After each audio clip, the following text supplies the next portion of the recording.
اعوذ باللہ من الشیطان الرجیم بسم اللہ الرحمن الرحیم۔ اخلاق عملی کے گزشتہ درس میں ہم نے خود شناسی کے بارے میں گفتگو کی۔ آج کا درس ہمارا اس چیز کے بارے میں ہے کہ انسان اپنے آپ کو کیوں نہیں پہچانتا، کون سا معنی اور سبب ہے، کس ریزن کی بنیاد پر کہ خود شناسی کی اتنی اہمیت روایات میں بیان کی گئی، قرآن میں بیان کی گئی ہے، پھر بھی یہ اپنے آپ کو کیوں نہیں پہچانتا؟ موانع کون سے ہیں، وہ اسباب کون سے ہیں جو حقیقت میں مانع بن رہے ہیں اس کو خود شناسی کے لیے؟ سب سے پہلا سبب یہ ہے کہ ہوا پرستی، ہوا و ہوس کا یہ مرید بن جاتا ہے۔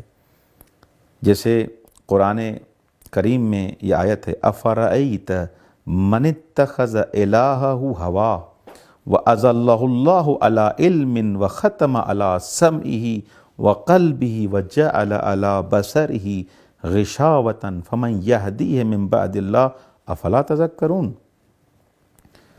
کیا آپ نے ان کو نہیں دیکھا، جس نے اس شخص کو نہیں دیکھا جس نے ہوا و ہوس کو اپنا معبود بنایا ہوا ہے؟ وہ عبادت ہی، پرستش ہی، پوجا ہی اس کی کرتا ہے، جس کا پوجا ہی اس ہوا و ہوس کی کرتا ہے، جو اس کا نفس کہتا ہے اس کی طرف چل پڑتا ہے، یہ اس کا غلام بن جاتا ہے۔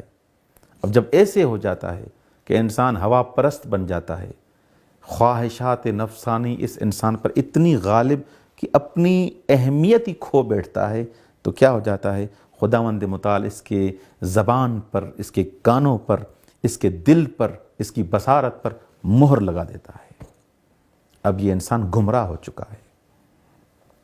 اب کیسے اس کی ہدایت ہوگی؟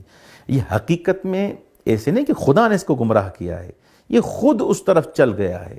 خدا نے تو انسان کو آزاد خلق کیا، اب اس آزادی سے اس نے غلط فائدہ اٹھایا، اس اپنی زبان سے، اپنے کانوں سے، اپنی آنکھوں سے غلط فائدہ اٹھایا، اب مہر لگ گئی ہے، یہ مہر بھی خود لگائی ہے۔ سب سے پہلا سبب ہوا پرستی، ہوا و ہوس پر انسان پر جب غالب آ جاتے ہیں تو انسان اپنے آپ کو نہیں پہچان پاتا، اپنی اہمیت کھو بیٹھتا ہے۔ ایاکم والہوا فإن الہوا یسم ویعمی، ہوائے نفس سے، خواہشات نفسانی سے پرہیز کریں، دور رہیں، یہ انسان کو اندھا، بہرا، گونگا بنا دیتی ہیں۔ اللہ اکبر۔ دوسرا سبب جو مانع ہے انسان کی خود شناسی سے اپنے آپ کو نہیں پہچان پاتا، وہ دنیا پرستی ہے۔ دنیا کے پیچھے ہوتا ہے، اس کو پرواہ نہیں ہوتی کہ مجھے کیا کرنا ہے، خدا کیا چاہتا ہے، اہل بیت علیہ السلام کیا چاہتے ہیں، نہ، دنیا گرائی، دنیا پرستی، دنیا کی طرف چل پڑتا ہے۔ من یرغب فی الدنیا فطال فیہا عملہ اعمی اللہ قلبہ علی قدر رغبتہ فیہا۔ جتنا دنیا کو چاہے گا نا، خداوند متعال اتنا اس کو دنیا کا بنا دے گا۔ اب اس کا دل دنیا کا ہو جائے گا، خدا کی طرف حتیٰ کہ اپنی طرف بھی متوجہ نہیں ہوگا، کیونکہ یہ اپنی طرف متوجہ نہیں ہے۔ اگر اپنے آپ کو پہچانتا تو یہ دنیا پرستی اس کے وجود میں نہ آتی، کیونکہ اس کو پتہ ہے کہ اس دنیا میں مجھے رہنا ہی نہیں ہے۔ اور تیسرا سبب ہے غفلت، انسان غفلت میں ہے۔ الناس نیام و نظامات انتبہوا، یہ سویا ہوا ہے، غفلت میں ہے۔